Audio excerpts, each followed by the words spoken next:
partage. OK? Donc, je lis exactement son commentaire. Son commentaire dit ceci.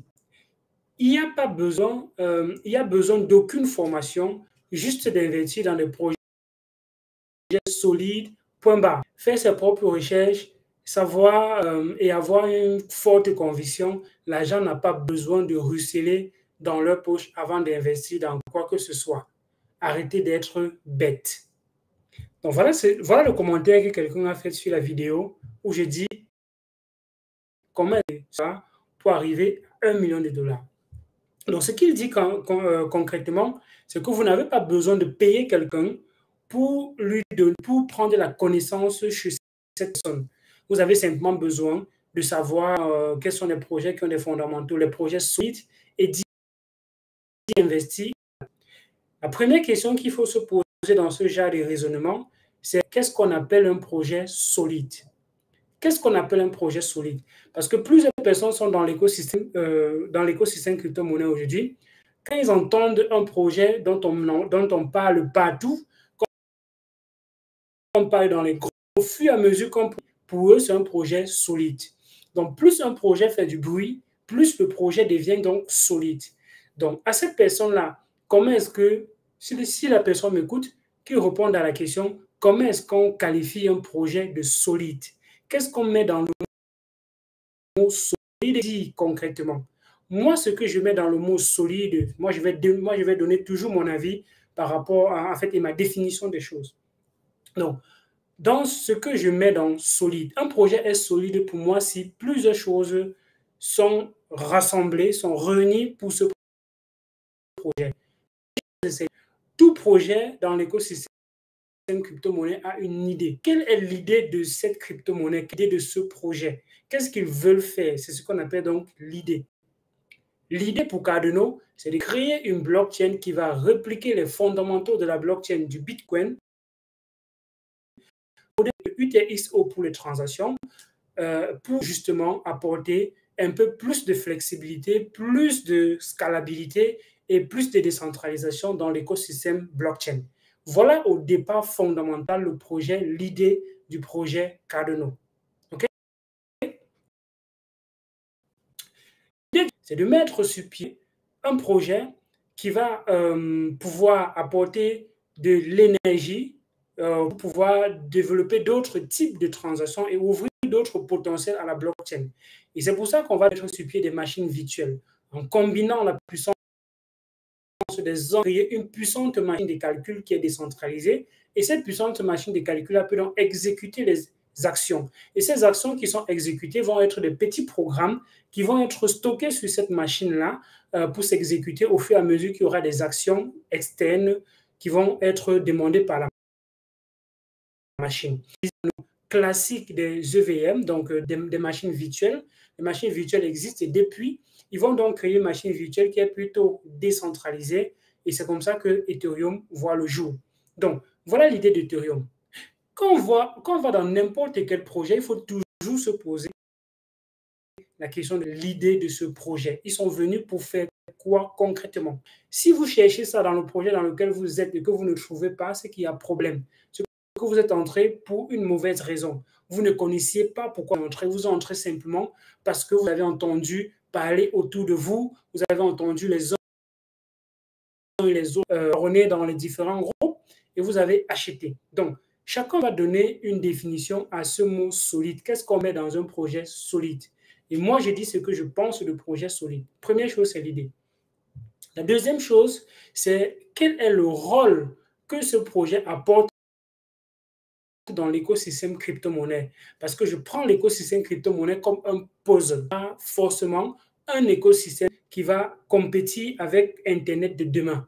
Et si la blockchain veut être Internet de demain, quel est donc le rôle qu'un projet est en train de jouer dans ce système pour pouvoir aller dans les objets d'Internet de demain? Okay?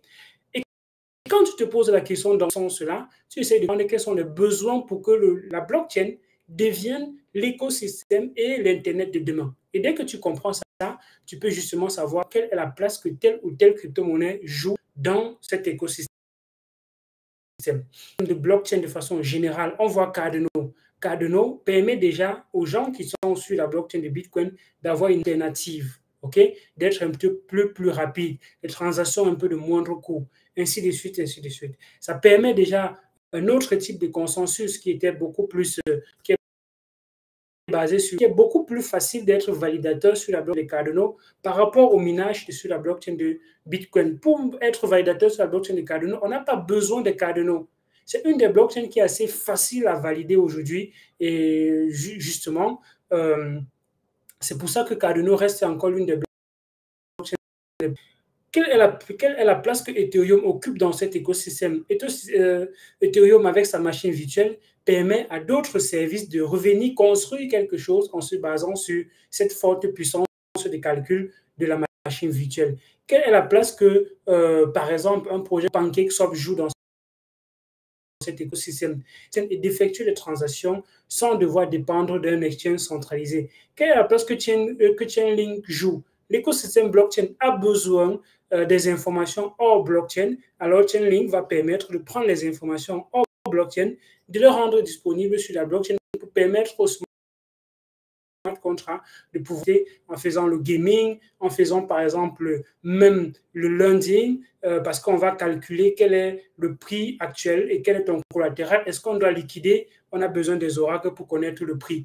Quand tu veux faire le swap, on a besoin des oracles. Quand tu veux faire une plateforme de gaming où il y a les différents matchs, par exemple, sur la blockchain, tu as besoin des oracles, ainsi de suite. Ça, c'est le rôle que Chainlink joue. Si on va maintenant sur d'autres projets, on va se poser les mêmes questions. Quel est le rôle que cette crypto-monnaie joue dans l'écosystème? OK?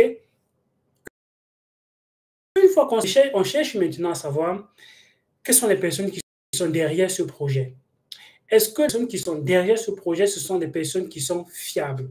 On peut avoir de bonnes idées, on peut avoir quelque chose dont on a réellement besoin dans l'écosystème, mais c'est porté par les mauvaises personnes qui n'ont pas l'intention de conduire ces idées-là, de conduire ces projets-là, qui n'ont pas l'expérience, qui n'ont même pas pour objectif de mener à bien ce projet. Et c'est justement ça qu'on a vu en 2017 avec les ANAC, avec les SEO, où les gens levaient des fonds avec des idées qui étaient très, très intéressantes et ils se barraient simplement avec la caisse par la suite. Vous poser la question de savoir qui sont les personnes qui sont derrière le projet. Ça va vous permettre d'essayer au moins de vérifier que les personnes qui sont derrière ont la connaissance. Ce sont des personnes qui connaissent l'écosystème crypto-monnaie, des personnes qui ont déjà fait les preuves quelque part. Ils ne sont pas peut-être scam qu'on voit dans l'écosystème. C'est un projet qui a un CEO qui a peut-être fait un scam. Ben, comment est-ce qu'on peut lui confier encore la responsabilité de quelque chose demain? Ça, c'est très, très, très fondamental. Et vous savez très bien, les cas de Sam Bankman-Fried, des projets solides, assez intéressants, mais voilà, c'est ce qui est arrivé. Des projets comme Dunon de Terra Luna avaient des personnes qui avaient déjà fait des scams auparavant et on leur a donné une seconde chance. Voilà ce qui s'en est suivi, s'en est suivi par exemple. Donc, les personnes qui sont derrière, c'est assez fondamental. Et une fois qu'on a vérifié les personnes, on va maintenant vérifier la token métrique. La token métrique, c'est un élément qui est assez fondamental pour un projet et dont les gens négligent. Un projet peut être intéressant. Les personnes qui sont derrière sont assez compétentes, mais une mauvaise tokemétrie vient totalement plomber ce projet. Une mauvaise tokemétrie peut faire en sorte qu'un projet est intéressant aujourd'hui, mais ne le soit pas demain. Ne soit même pas intéressant dès le début de par sa tokemétrique. La tokemétrique, c'est simplement les facteurs métriques d'une crypto-monnaie. Comment est-ce que la crypto-monnaie sera redistribuée? Qui sont les personnes à qui on distribue au début? Quel est le prix dont on distribue? Ainsi de suite, ainsi de suite. Ces éléments métriques-là, c'est fondamental de comprendre comment est-ce qu'on les analyse pour pouvoir choisir la crypto-monnaie qu'on va mettre dans son portefeuille. Autre élément qui est assez capital quand on analyse, c'est forcément quelle est la tokenomique. La token métrique, c'est différent de la tokenomique. La tokenomique, c'est quoi? C'est simplement quelle est l'économie du token. Le token aura quelle économie? Donc, on combine token et économie pour former tokenomique. Sera l'économie de ce token. Okay? Il sera utilisé pour quoi? Quels seront les cas d'utilisation? on va utiliser ça où? Pourquoi? Est-ce qu'il y aura une demande de cette crypto-monnaie? Est-ce que c'est une crypto-monnaie qui aura un accès convoité? Parce que plus une crypto-monnaie a un accès convoité et fermé de par sa token métrique, alors c'est un projet qui a un fort potentiel. Quand il dit convoité, ça veut dire beaucoup de services. Et ces services-là sont en demande. Et comme les services sont en demande, que la token métrique est assez fermé parce qu'on a redistribué les tokens, on comprend que c'est fermé. Il y en a donc pas beaucoup qui vont circuler. Et du coup, s'il y a justement des cas d'utilisation assez avérés, ben c'est clair que le projet a de forts potentiels. Autre élément assez fondamental, c'est la communauté. Ce qu'on vient de dire, c'est très, très fondamental et c'est très bien. Mais tout projet, s'il n'y a pas de communauté derrière ce projet meurt. Quelle est donc la politique du projet de faire grandir sa communauté? Quelle est la politique des décideurs, des porteurs du projet de faire du marketing de leur... Le marketing, c'est fondamental pour un projet. Mais il faut maintenant différencier. Il y a deux types de marketing. Il y a un marketing qui est agressif, qui vous dit simplement, voici la crypto-monnaie de demain qui va vous remplacer, qui va vous rendre riche et millionnaire. Ça, c'est un marketing qui est agressif, agressif et peu objectif. Ce n'est pas objectif du tout. C'est sur l'euphorie. Et ça fait que les gens qui viennent dans ce projet viennent simplement pour FOMO, pas pour soutenir le projet. Il y a maintenant un autre type de marketing qui est le marketing sur le long terme, de créer des personnes qui vont comprendre le projet. On pousse les gens à comprendre le projet, à voir la fonctionnalité phare qu'on est en train de développer et à voir comment est-ce que ce sera pour les personnes qui sont dans l'écosystème. Et quand on pousse le marketing dans ce sens-là, les personnes, grâce au marketing, entrent pour découvrir, entrent pour utiliser, entrent parce qu'ils ont ce besoin. Et ce sont des personnes qui vont rester si jamais les solutions qui sont proposées par le projet sont des solutions qui sont viables et qui sont indiquées. Dès qu'on comprend ça, on comprend que un autre élément qui est assez important, c'est maintenant quel est le type de communication qu'il y a au sein de cette communauté.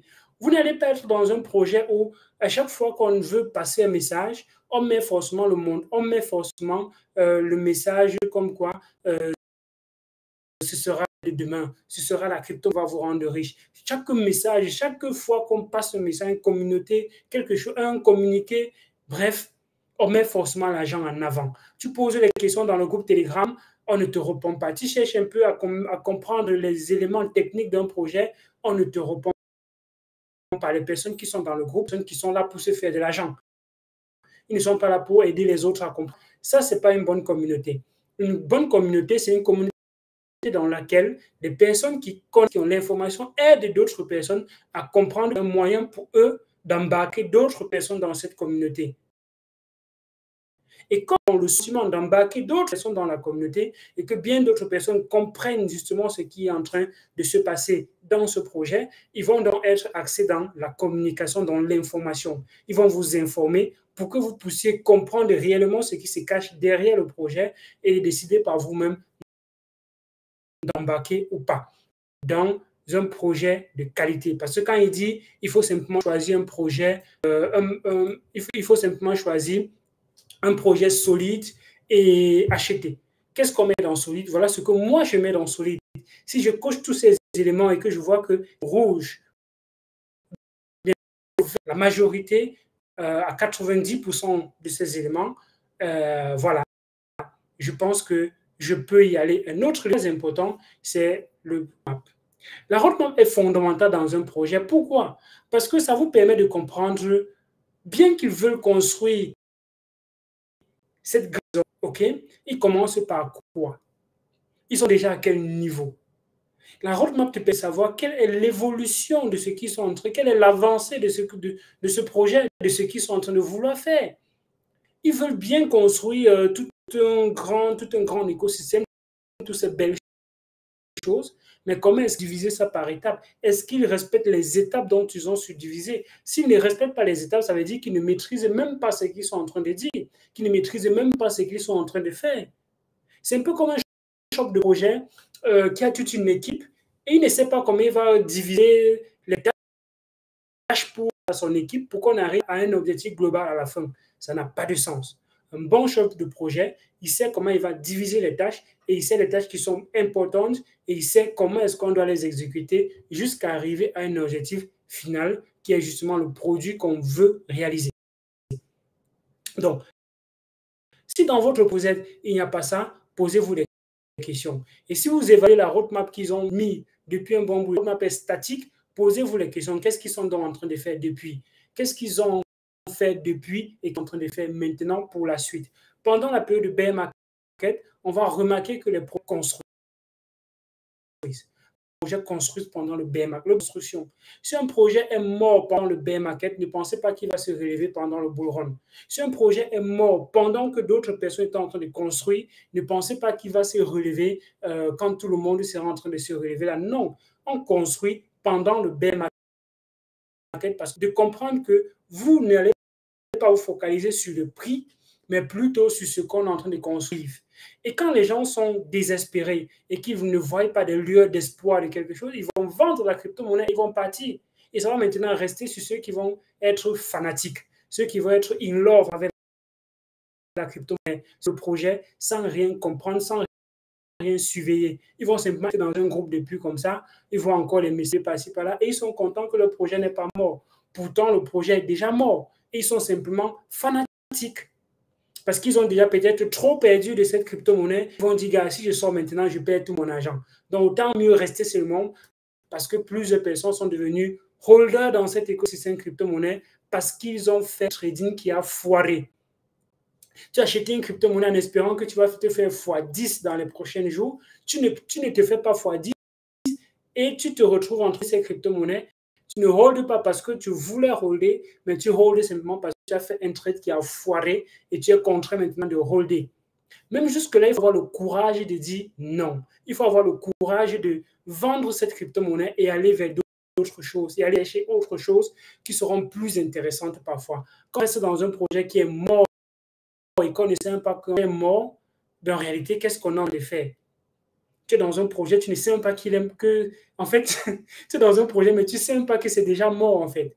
C'est un peu comme quelqu'un aujourd'hui, ils ont encore les Vol Finance dans leur portefeuille, ils ont encore les VEX dans leur portefeuille, et ils ont espoir qu'un jour, par coup de chance, par miracle, l'humain va encore se relever.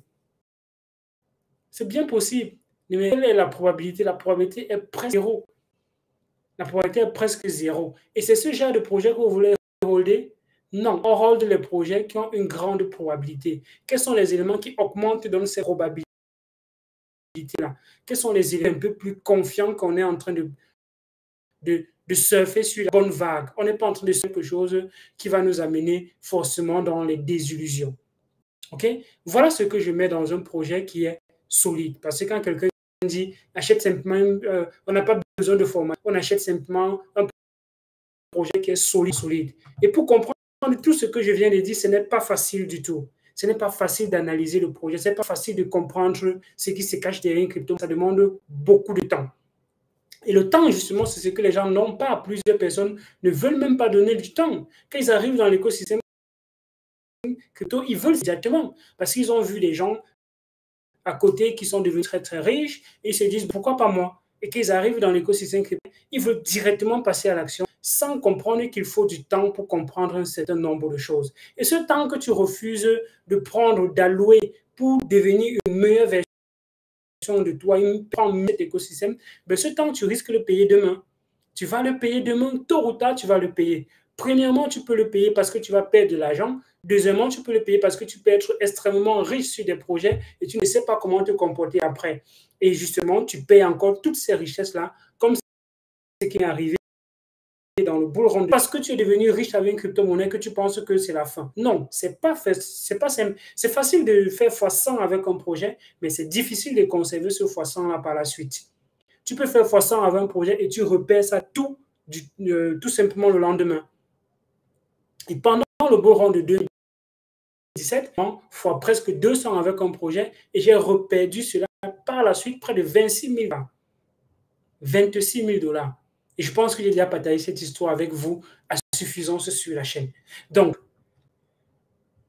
la deuxième question que j'ai posée à cette personne, comment faire pour reconnaître dans un projet? Tu as défini tous ces éléments qui font partie de ce que tu considères comme solide, comment tu fais pour reconnaître dans un projet solide? Il y a des tonnes de projets. Il y a tellement de projets qui sont solides. Comment tu fais pour choisir ta part dans ce qu'il y a de solide là? On me dit que tous les 200 crypto-monnaies n'ont pas de fondamentaux solides. Il y en a qui ont des fondamentaux solides. Il y en a même beaucoup qui ont des fondamentaux solides. Comment choisir? OK? Ça, ce sont des questions qui sont assez difficiles à répondre.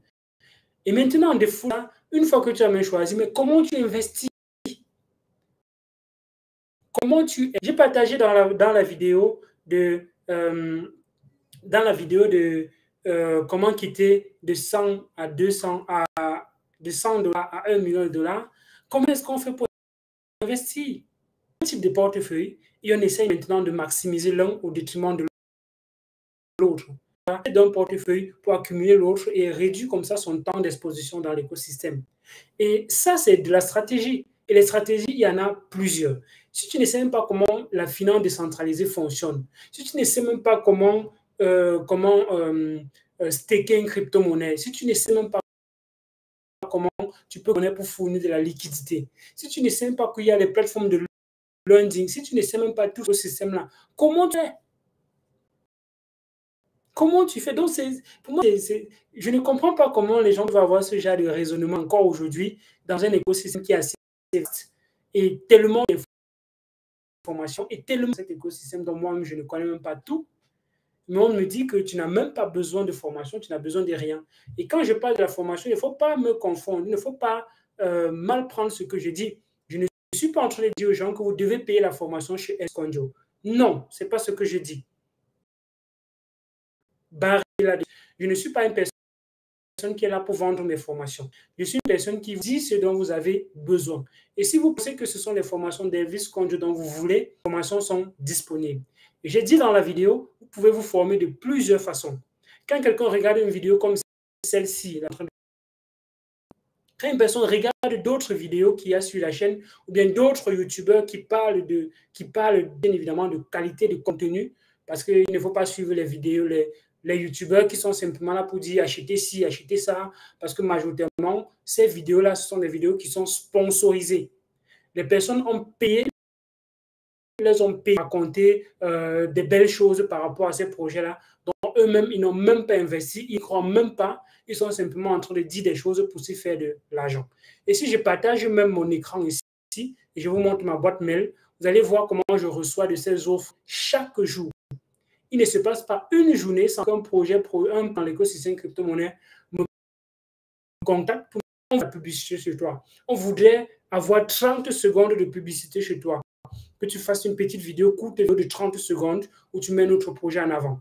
Et si je fais de telles choses, je vais me faire de l'argent, c'est vrai. Mais qu'est-ce que je suis en train de vous passer comme message? Qu'est-ce que je suis en train de vous dire? Parce que je sais que plusieurs personnes qui me suivent parfois ne font même plus l'analyse fondamentale. Donc, les gens vont simplement partir acheter.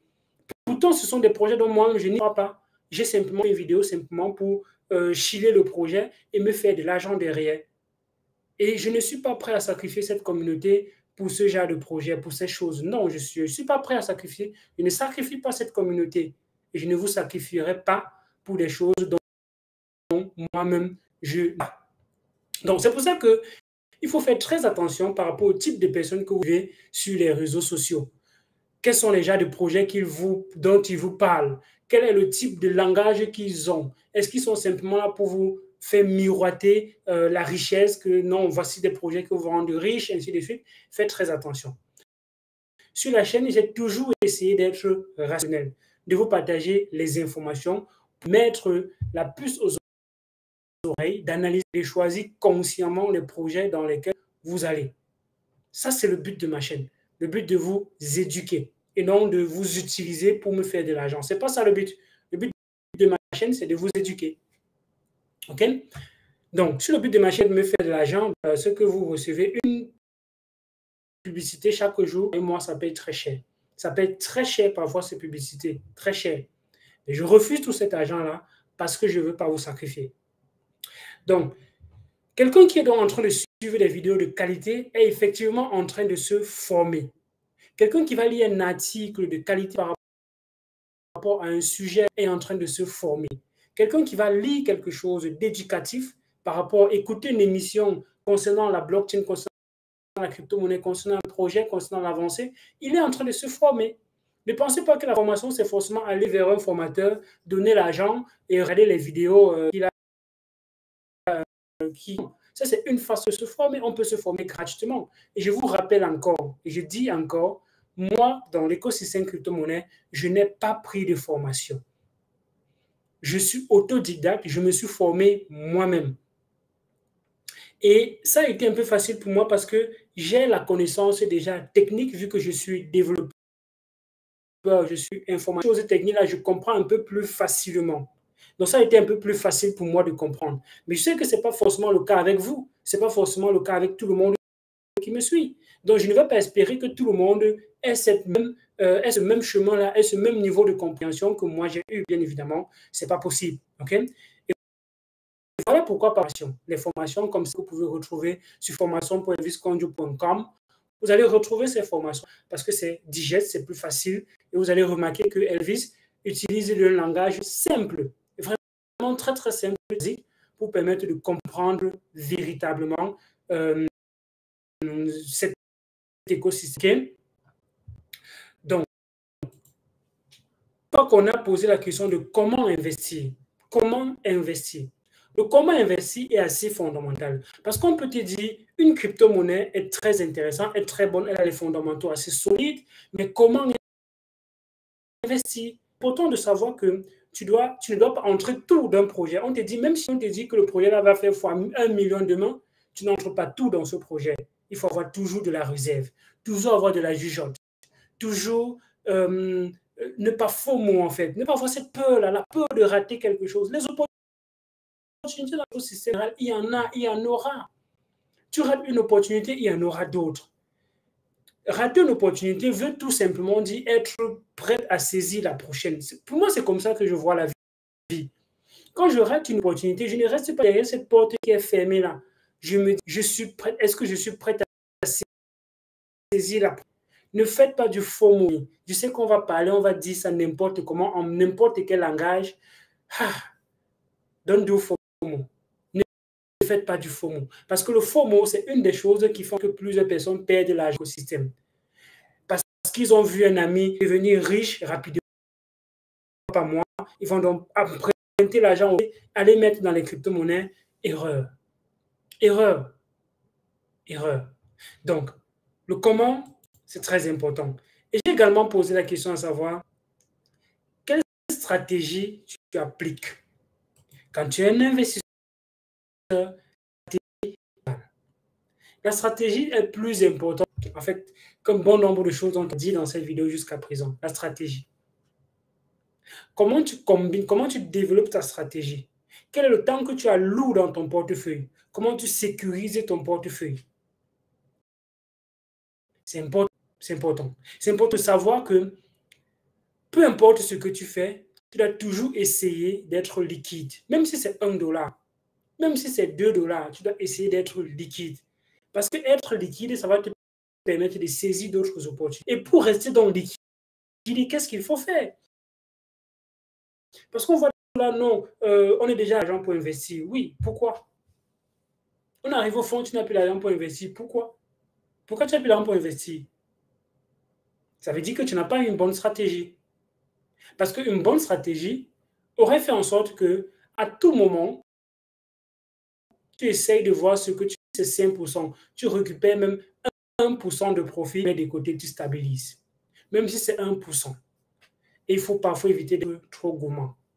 Être trop gourmand, c'est une des choses que les gens appliquent dans cet écosystème qui les font perdre beaucoup d'argent. Et malheureusement, ça va encore arriver au prochain. Les personnes qui sont là aujourd'hui, qui sont sur la chaîne, qui se disent assez préparées, mais quand le bull run va arriver, ils vont encore perdre beaucoup d'argent. Ils vont perdre beaucoup d'argent. Ils vont rater beaucoup d'argent. Ils vont revenir au bull run d'après. Ils vont revenir au bear market d'après, dire oh mon Dieu, on m'a au village. Je n'ai pas. Pourquoi je n'ai pas aussi? J'ai vu mon portefeuille atteindre les... Mais je ne suis pas sorti. Pourquoi? Pourquoi? Oui, il y a plein de personnes qui me suivent là et qui vont faire ces erreurs. Malheureusement, c'est le cas. Donc, Les stratégies, ça se prépare en avance. On prépare ces stratégies. C'est comme vous allez en chasse, vous allez en guerre. Vous aiguisez l'eau. Vous définissez vos plans. Et dès que vous avez défini vos plans, vous arrivez, vous les appliquez. Pourquoi quand vous allez, par exemple, quand vous allez vous marier, vous planifiez, vous organisez dans les moindres détails ce qui va se passer. Mais quand il s'agit d'investir, vous ne faites pas pareil. Pourquoi? Vous pensez qu'investir est moins important qu'organiser un mariage? Voyager. Quand vous allez voyager, vous préparez vos vêtements à l'avance. Vous vous rassurez que les choses sont lavées. Vous rassurez que vous avez un sac de voyage. Vous vous rassurez que vous avez ci, vous avez ça, vous avez acheté le billet en avance, ainsi de suite, avant de voyager. OK? Voyager, c'est plus important que investir. Si vous planifiez votre voyage, pourquoi vous ne planifiez pas seulement? C'est insensé de voir que les gens planifient des choses, mais quand ils arrivent dans les crypto-monnaies, ils ne planifient plus. Quand ils arrivent dans l'investissement, ils ne planifient plus. Tout à fait de se comporter comme ça. Et on voit, les gens qui nous écoutent font ces erreurs. En fait. Ce n'est pas parce qu'on écoute qu'on applique. Il y a plein de personnes qui nous écoutent là depuis le début, mais pas. Je connais une dame qui m'a dit en inbox que Elvis, je te suis depuis 2020, 2021. Mais le wallet, même Trust Wallet, je n'ai même pas encore. J'ai ouvert Trust Wallet, j'ai installé Trust Wallet fois. Quand je suis arrivé au niveau de la création des comptes, les 12 mots, on m'a rappelé que si je perdais, tout mon argent était perdu. Du coup, je n'ai même pas ouvert de wallet. La peur fait en sorte que plein de personnes n'agissent pas. Et c'est la peur qui fait que plein de personnes restent pauvres. Plein de personnes restent pauvres aujourd'hui à cause de la peur. Ils ne veulent pas risquer. Ne pas risquer. Quand vous ne risquez pas, vous courez le plus grand risque possible. Mais bien évidemment, ce n'est pas parce qu'on dit ça que vous devez risquer dans tout et n'importe quoi. Non. Le but de risquer, c'est de minimiser les risques possibles. Qu'est-ce que minimiser au maximum ton risque? C'est de ça qu'il est question. C'est de ça qu'il s'agit. De le minimiser au maximum. Et ça passe justement par la connaissance. La connaissance. Être entouré des personnes qui maîtrisent. Être entouré des personnes vers qui tu peux tourner. Poser des gens. Être accompagné d'une communauté qui peut te soutenir, qui peut t'aider à passer les moments difficiles, parce que quand tu vas partager ton expérience, on ne va pas se moquer, on va te tirer vers le haut. C'est ça le rôle d'une communauté. Voilà ces trois éléments dont on a besoin dans l'écosystème. Le mentorat et maintenant la communauté. Le mentorat, compliqué à voir, mais la communauté, en étant dans une communauté bien structurée, une communauté d'entraide, on a quelque part la sensation d'avoir un mentor. Vous pensez que quand les gens veulent lancer le classique et ils partent dans les formations de Philippe Simon ou bien dans d'autres formations comme ça, pour essayer de rencontrer des gens, pour essayer de discuter avec des gens, c'est parce qu'ils sont stupides, c'est parce qu'ils sont fous. Et vous pensez que l'écosystème crypto-monnaie, c'est un écosystème qui est totalement à part, c'est totalement différent. C'est nous créer? Non. Non, ce n'est pas un monde nouveau. Ce n'est pas un monde nouveau. Ce sont les êtres humains qui sont dans cet écosystème. Et comme ce sont les êtres humains qui sont dans cet écosystème, vous n'allez pas espérer les choses différentes. Ce sont les humains. Il y aura des arnaques. Ce sont les scams. Ce sont les humains. Ce sont les hommes. Vous n'avez pas pensé que tout ça, c'est parce que c'est la crypto-monnaie. Non, ce n'est pas parce que c'est la crypto-monnaie. Ça fait écho auprès de vous, simplement parce que c'est l'écosystème dans lequel vous êtes et dans lequel vous avez peut-être investi. Si vous n'avez jamais investi dans l'immobilier, comment vous allez connaître les scams, les arnaques qu'il y a dans l'immobilier? Comment vous allez être victime? Si vous n'avez jamais investi dans le dropshipping, le e-commerce, comment est-ce que vous allez connaître les arnaques, les scams qu'il y a là-dedans? Non, parce que c'est un écosystème qui ne vous est pas familier. si l'écosystème crypto-monnaie familier, parce que vous avez investi, ne résumez pas tout le monde à l'écosystème crypto. Ce n'est pas parce qu'on vous a un écosystème crypto que vous avez dit que tout le monde dans l'écosystème, tout le monde, non. C'est parce que vous connaissez l'écosystème crypto-monnaie. Et quand votre champ de vision est très renfermé sur l'écosystème crypto-monnaie, pour vous, c'est ça le monde. Donc, si on vous a naqué là-bas, ben, c'est que c'est la crypto-monnaie qui est mauvaise, ou c'est les machines, non. Ce n'est pas propre de l'écosystème crypto-monnaie, les amis. Comment tu dois donc faire pour te prémunir de toutes ces choses-là et éviter le maximum que possible? Récemment encore, j'ai fait près de 30 millions de francs CFA. 30 millions de francs CFA. 30. Pas 3 millions. Hein. 3 multiplié par 10 millions. Pas 1000. Ce n'est pas 30 000. Ni 300 000. 30, environ 50 quelque chose de mille de dollars. Et oui, pas plus tard que récemment. Ça date de moins d'un mois. Je ne vous ai pas encore partagé cette histoire et je vais effectivement vous partager cette histoire dans les prochains jours. Mais les choses comme ça, si j'ai pu les... c'est parce que je suis passé par un certain nombre de choses qui m'ont rendu plus fort, qui m'ont rendu plus solide, qui m'ont fait être plus vigilant. Et c'est pour ça que je peux éviter ce genre d'arnaque. Et je pense que si j'étais à mes débuts, ce que je me suis fait avoir, ce que j'ai perdu, c'est 30 000. Et oui.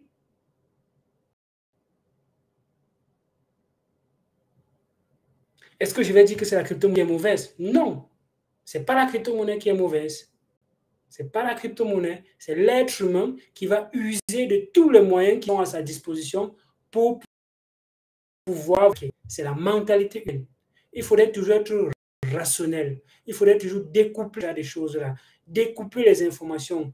Quand un site vient vous arnaquer, ne dites pas que c'est la crypto-monnaie qui est mauvaise. Il a utilisé la crypto-monnaie. Oui, c'est l'homme.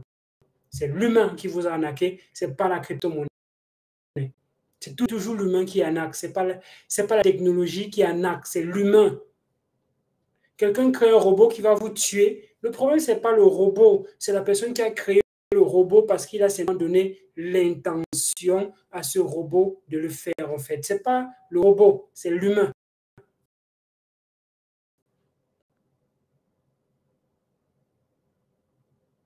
Okay?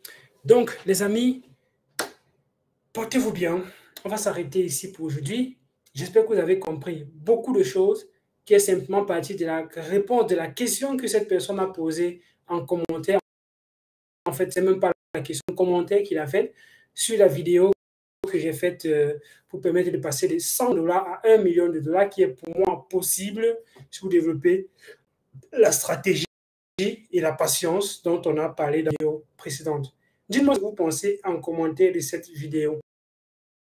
Demain, vous la vidéo sur les account abstraction. Quel est le potentiel? Comment est-ce qu'on peut utiliser account abstraction? La prochaine vague de choses qui arrivent au-dessus, il faut comprendre la technologie. Et quand vous comprenez la technologie, vous pouvez comprendre justement où va le monde, où va la crypto-monnaie, où va la blockchain.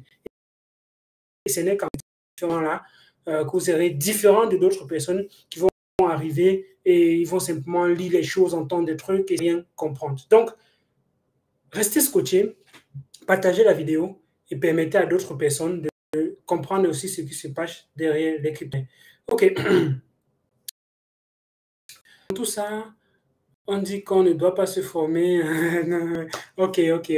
En tout cas, vous devez vous former. Peu importe ce que les gens vous disent, formez-vous. Et peu importe le domaine dans lequel vous partez dans la vie, formez-vous. Formez-vous. Peu importe le domaine dans lequel vous partez dans la vie, formez-vous. Va se comporter toujours différemment d'une personne qui n'est pas formée. C'est simple que ça. Une personne qui est formée va toujours être différente de personne qui n'est pas formée. Aussi simple. Les stratégies qu'il va prendre, le chemin qu'il va prendre, comment il va sauter, ce sera différent d'une personne qui n'a pas. Une personne qui n'a pas de formation va aller ça et là. Vous connaissez Wamakul, non? Pour ceux qui ont lu le livre de Wamakul, il y avait une phrase que j'aimais trop dans ces lectures-là, dans ce livre-là, dans ce texte-là. il rôdait, il tournait, il tournoyait, il maraudait, il m'entendait ça et là sans but. Donc, tourner, tournoyer, rôder, marauder, ainsi de suite, et ça et là sans but. C'était justement Wamacool. Est-ce que vous voulez être donc des Wamacool de l'écosystème crypto-monnaie, c'est-à-dire des personnes qui tournent, qui retournent, qui montent, qui descendent, qui vont ça comprendre au finish? Parce que ce n'est pas forcément parce que vous êtes parti par tous ces endroits-là que vous connaissez l'écosystème, parce que vous pouvez passer par tous ces endroits-là, mais vous finissez par ne rien comprendre et vous trouvez que c'est tellement dur pour vous et vous jetez l'éponge. Vous êtes bien allé partout, mais ça ne veut pas dire que vous avez compris. Ça ne veut pas dire que vous connaissez. Ça ne veut pas dire que vous connaissez. On peut aller partout, mais on finit par comprendre. OK? Ok. Ok. Bon, les amis, portez-vous bien et on se retrouve demain pour parler d'une nouvelle chose, des accounts potentiels et qu'est-ce que c'est réellement. Merci à vous. Bonne soirée. Portez-vous bien. Il y a d'autres vidéos sur la chaîne Elvis Konjo.